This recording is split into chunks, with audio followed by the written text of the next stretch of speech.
section 3.3 today, the Factor Theorem. So last day we looked at the remainder theorem, and I want to do a quick review of that right now.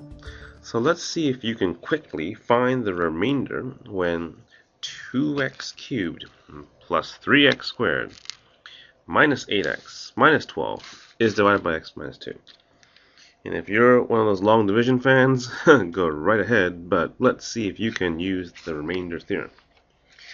Hope you remember that with the remainder theorem, if you see x minus 2, you should plug in the value of 2. So just take 2 and plug it in where you see x, and we're going to evaluate it. So if you want to use the notation p sub 2, you can. Don't have to. 2 times 8, 3 times 4, that's 16 minus 12, 16 plus 12 minus 16 minus 12. Look at that. It's 0. Now here's a special interesting thing. What do we call something when the remainder is 0? So if I took something like 6 and I divided it by 2, there's 3, and the remainder, of course, is 0. Well, when the remainder is 0, we call the binomial x minus 2 a factor. Just like how we'll say 2 is a factor of 6. So, really, the factor theorem, a quick extension here, the binomial x minus k is a factor of the polynomial p sub x. Remember, that's just a notation for that big long thing up there. If p sub x, or not p sub x, p of x, sorry, p of k I should say, is equal to 0. Meaning, if you were to take the value of k and plug it into the big polynomial and it equals to 0, it's a factor. What do we call this, of course?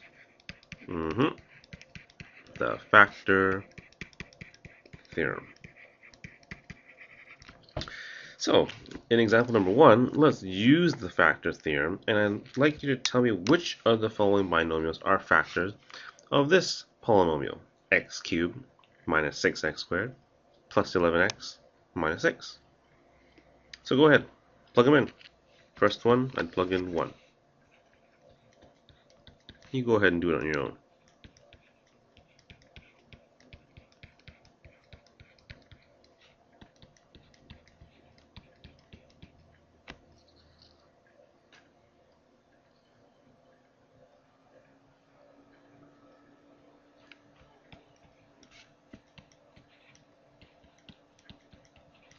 I got 0.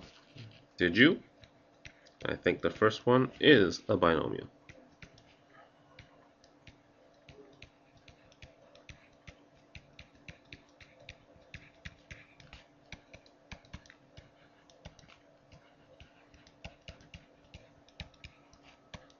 Second one, I also got 0. So yes, this is another binomial.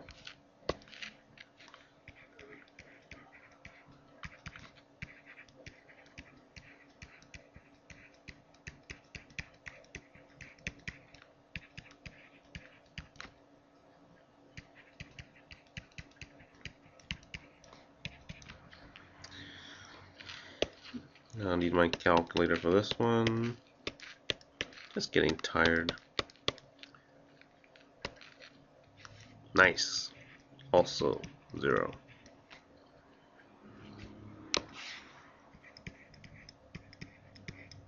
Remember, you always plug in the opposite, okay? Opposite of plus 2, minus 2. Or negative 2.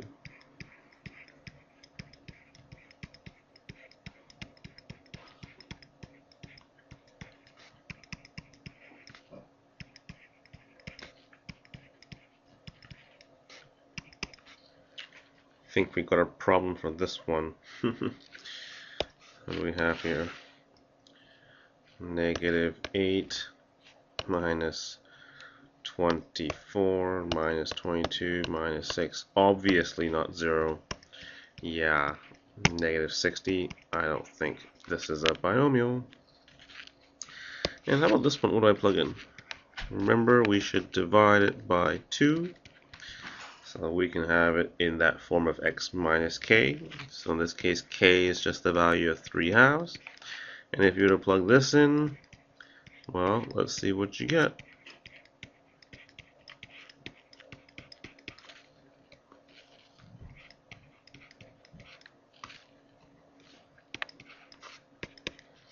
Go to my calculator for this one.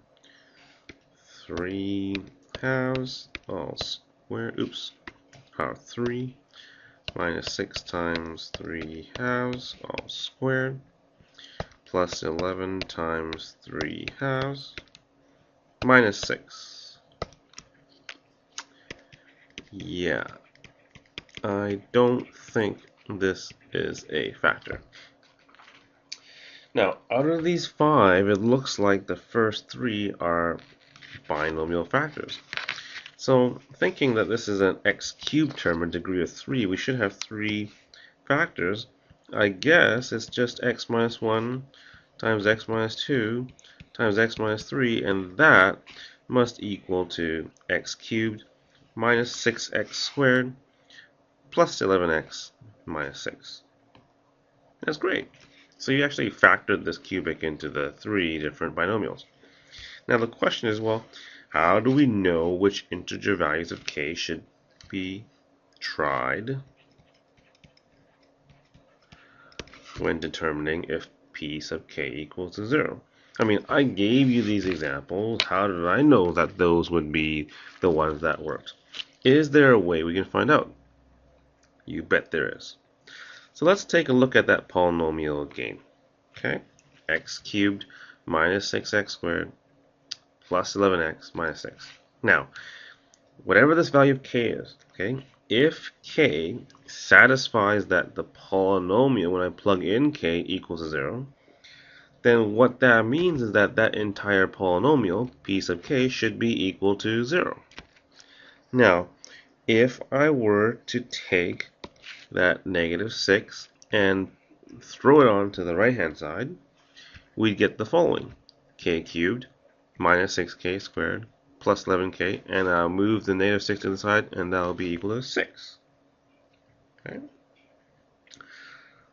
Now, I'm going to ask you to factor out the common factor on the left side of this statement in star. So taking a look at this statement now, okay? I'll highlight that in yellow for you. Can I ask you please to factor out the common factor? And if you think the common factor out of all these 3 terms is k, you are correct. So let's factor it out.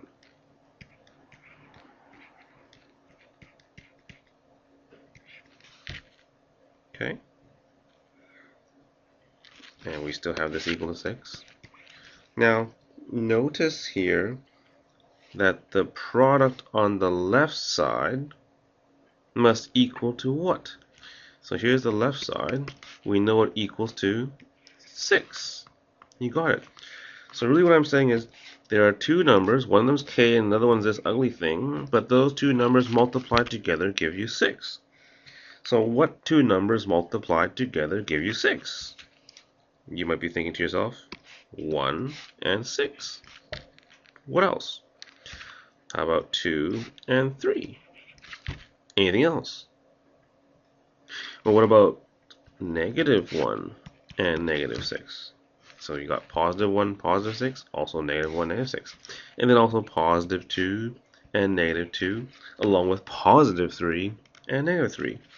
So the possible factors that I can now choose to test out for the value of k are plus or minus 1, plus or minus 2, plus or minus 3, plus or minus 6. And how do I know that? Well, the big idea here is that the possible factors of a polynomial, and in this case we're looking at polynomials with a leading coefficient of only 1, can be found by testing the integers which divide into the constant term.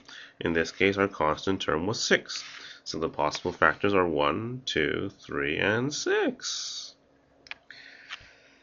So the relationship between the factors of a polynomial and the constant term of the polynomials is stated in something called the integral, because it's integer, right? So integral 0 theorem.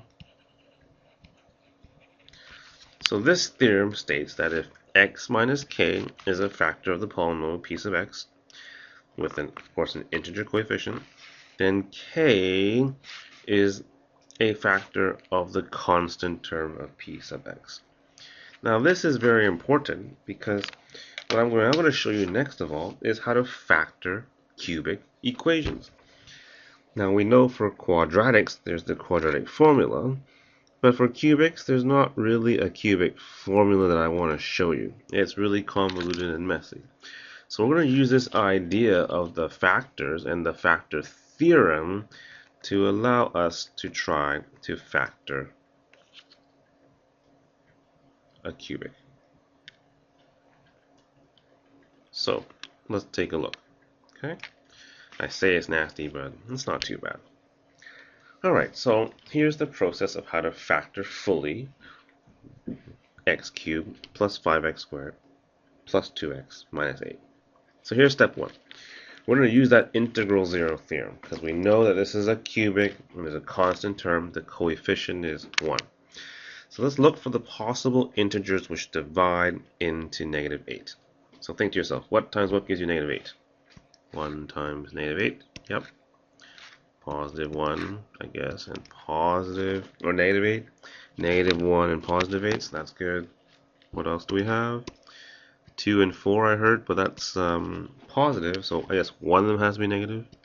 The other one can be positive, or the 2 is positive, and the 4 is negative. So really you have 8 different possibilities. Okay, so now out of those 8 possible integers, I want you to choose one of them for step 2 and find an integer that really gives that expression or that polynomial a remainder of 0, meaning use the factor theorem to figure out which one's a factor.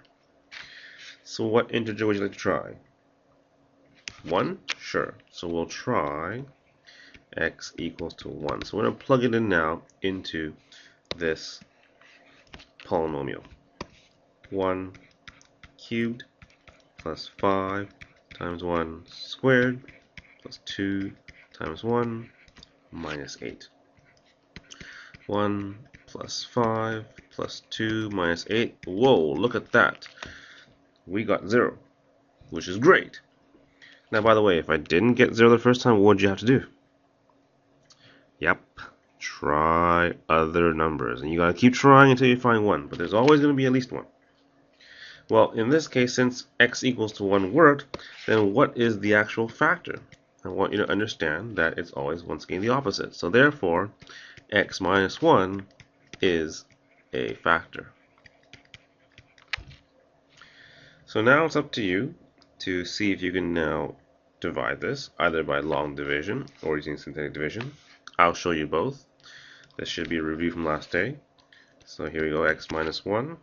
And I've got here x cubed plus 5x squared plus 2x minus 8. I'm going to do long division again, so ask yourself x times what gives you x cubed? X squared, perfect. And then of course here it's x squared multiplied by that divisor, so that's just x cubed minus x squared. I'm going a little bit faster here because this should be a review. If you did your homework, you'd be fine. Subtract 5, take away negative 1, which is plus, so that's positive. That's 6x squared. We'll bring down the 2x. Once again, the process is the same. Ask yourself, x times what gives you 6x squared? I heard someone say 6x. Nice job. We'll take 6x times x minus 1. That's 6x squared minus 6x. We'll subtract 6x squared minus 6x squared is 0. 2x minus negative 6x. Careful there, that's 8x, right? The two negatives become a positive, so 2 plus 6 is 8. We'll drop down that last term. Probably 8 works. 8 times x minus 1. So we have 8x minus 8. Voila. 0. Good. Okay. By the way, if you thought long division was a pain in the butt, sure, go ahead and try synthetic. I'll do synthetic with you right away. Here we have it.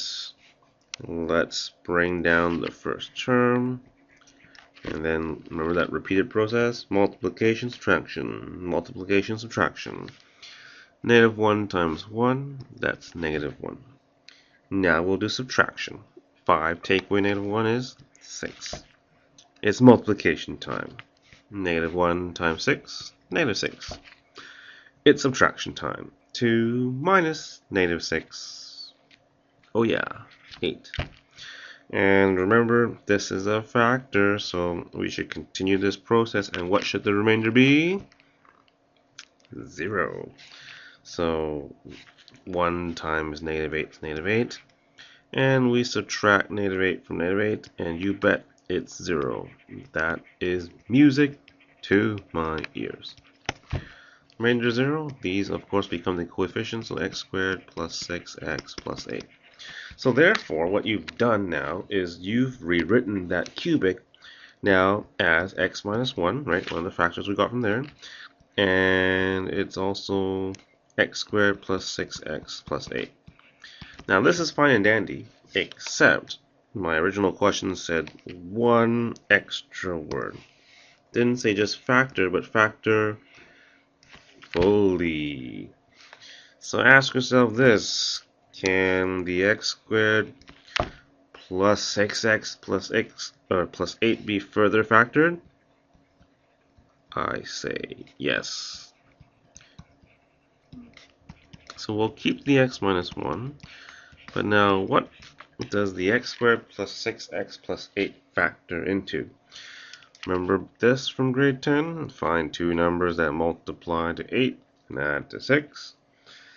I think you did this in grade 11 too, actually. So what times what gives you 8? Those same two numbers equal to 6. This is where knowing your multiplication table is great. 4 times 2 gives you 8. 4 plus 2 gives you 6. That must be the right combination, and now you're done. Alright, your turn. Stop my video so that you can try to do the exercise yourself. Go!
I'm going to use synthetic this time.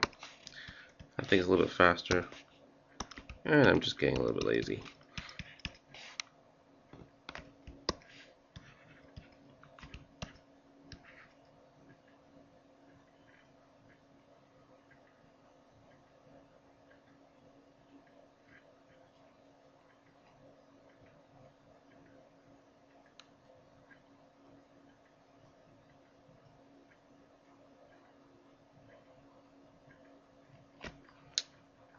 Did you see my mistake?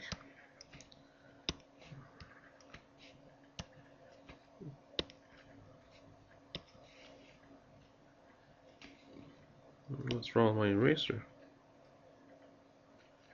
Erase, erase, erase, erase. Where's my mistake? Yes, x minus 1's a factor. This should be negative 1. Oops. Just checking if you're following.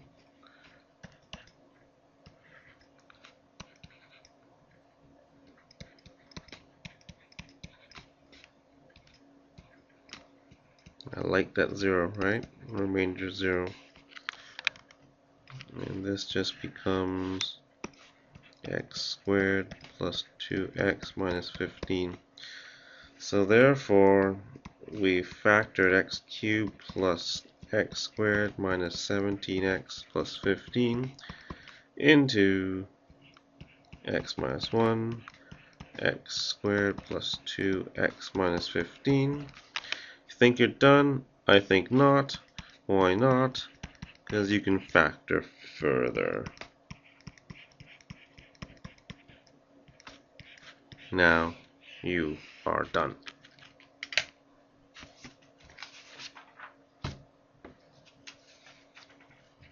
Alright, let's try this one.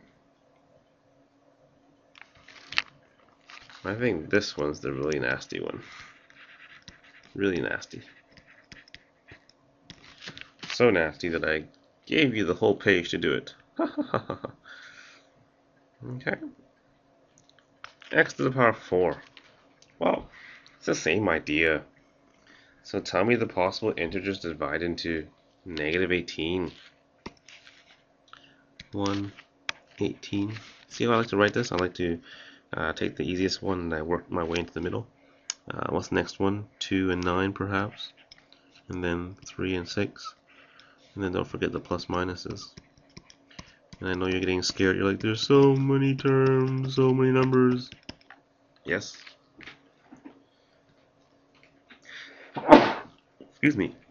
But nonetheless, one of these works for sure. I'm going to try negative 1. You can try something else. Oh, let's try 1. I always try 1. Let's try 1. 1 to the power 4. 3 times 1 cubed. 7 times 1 squared. Minus 27 times 1. Don't think this looks promising. Yeah, it doesn't. It's not equal to 0. I'm not going to bother. Forget it. Try another one. How about x equals negative 1? Negative 1 to the power 4. 3 times negative 1 cubed. 7 times negative 1 squared. Calculator time.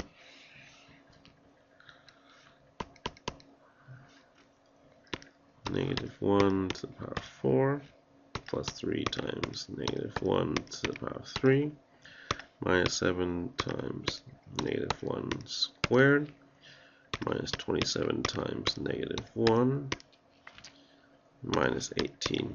Cross your fingers. Oh yeah! It's 0! Yay! Therefore x plus 1 is a factor. Okay, time to do long division, synthetic division. Guess what I'm using? Synthetic, yep. Make sure I do it right this time though. Alright, x plus 1, copy the 1. Put all the coefficients. 1, 3, negative 7, negative 27, negative 18. Okay, we'll bring it down. Repeat that process of multiplication, subtraction. So 1 times 1 is 1. 3 minus 1 is 2. 1 times 2 is 2. Negative 7, take away 2 is negative 9. 1 times negative 9 is negative 9. Negative 27, take away negative 9, that's the same thing as plus 9. I believe that's negative 18. Looking good. 1 times negative 18 is negative 18. We'll subtract, give you 0. Cool. Remainder 0. Works. So, what do these become? Yes, they're the coefficients of my quotient. Notice the degree is always 1 less. So we started with x to the power 4. Now it's x cubed. So 1x cubed plus 2x squared minus 9x minus 18. So therefore, what we've got so far is that this whole thing, just being lazy, is equal to x plus 1, right? That's the first factor up there. And multiply that by x cubed plus 2x squared minus 9x minus 18. Well, once you look at that, I said factor. I meant to say factor fully. Can you keep factoring this? I think you can. Now you got a cubic to deal with. Go ahead and figure it out. So I'm going to let you do this as an exercise here. Stop the tape and work on it. Okay. And have some fun. Let's see if you can factor this. Have fun.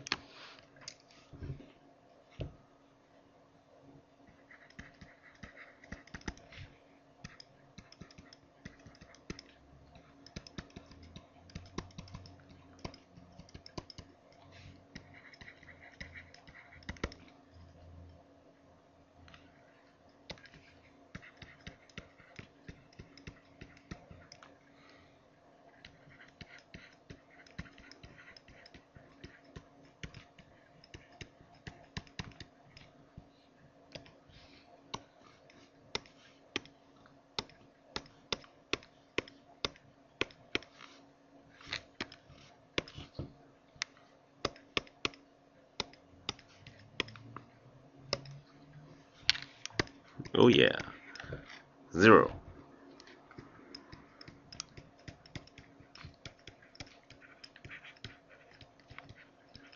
So once you find the factor, it's up to you, either long division or synthetic division. I'm going to choose synthetic. Remember, it's the new one now. It's the cubic we're looking at. So 1, 2, -9, -18. And we'll just do the process again. Drop down the first one. Multiply -3 times 1, -3. Put it under the second coefficient. Now subtract 2, take away -3 is 5. -3 times 5 is -15. -9, take away -15, that's positive. 15 minus 9 is 6. Oh, this looks good. Yay. Once again, the remainder is 0. I like that, because it should be. These now become my coefficients. X squared plus 5x plus 6. So therefore, really, that long polynomial is actually equal to x plus 1. And then we have here a factor of x minus 3, so x minus 3. And we have x squared plus 5x plus 6. Think you're done? I still have more space. That's right. Factor fully. So we'll keep the x plus 1, keep the x minus 3. Here we're going to break this up into x, what? Find two numbers that multiply to 6, add to 5. How about 3 and 2? So there you have it. That big function with x to the power 4 at the top is actually these four binomials multiplied together. Right, take a little stretch before we do the last page, because all I've done for you so far is shown how you can factor polynomials with the coefficient that's equal to 1. Turn the page and I'm going to ask yourself, what happens when the leading coefficient of our polynomial is not 1? Well, the steps are pretty much the same, except there's one slight modification, so don't freak out. Okay. All we have to do is in step 1 do an extra sub-step. Okay. So here is an example where the leading coefficient is 3, so it's not 1. Okay. But the first step, at least the initial part, is still the same. You're looking for the possible integers that divide into that constant term. So in this case, what times what gives you 2? I think it's only 1 or 2. And of course we have the plus minus. Now, I'm going to call these four numbers, okay? Plus or minus 1, plus or minus 2, this A. So they belong to the group A. Here's the extra or new step. Okay, extra. I want you to now also look for the possible integers that divide into the leading coefficient, which is 3. that, I believe, plus minus 1 and also plus minus 3. Let's call these four numbers group B. Well, remember how in step 2 you had to kind of test out numbers? Well, we don't necessarily test out numbers in A or the numbers in B. What we now have to do is we need to now test out numbers that are the form of A over B. Okay?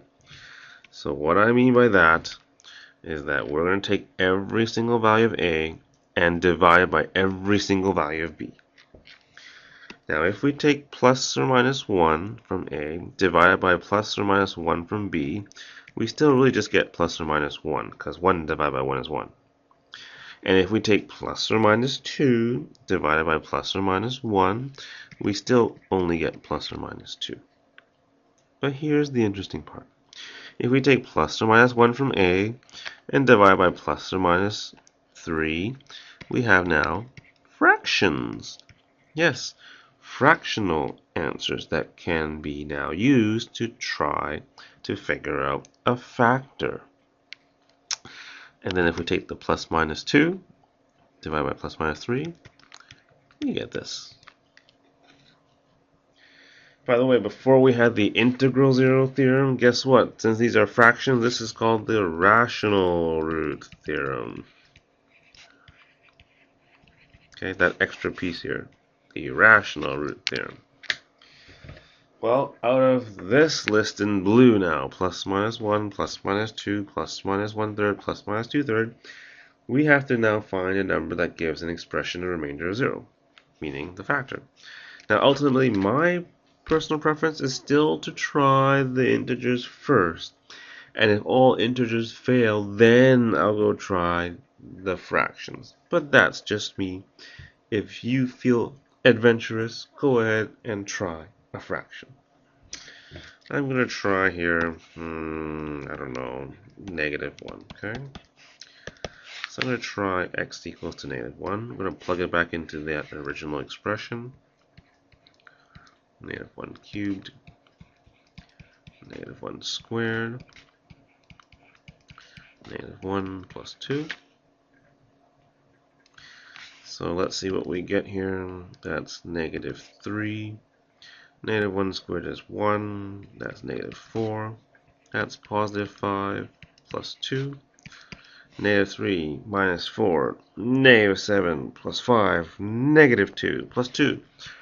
0. Congrats. X plus 1 then. Once again, we switch, right? X equals to -1. Switch it around. X plus 1 is a factor. Alright, the rest is up to you. Long division style, synthetic division style, your choice. You know my choice. 3.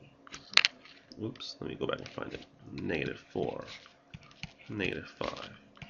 2. Go ahead and bring down the first term. That's the 3. We'll start the multiplication process. 1 times 3 is 3. We will subtract -4 minus 3 is -7. 1 times -7 is -7. -5 take away -7 is +2.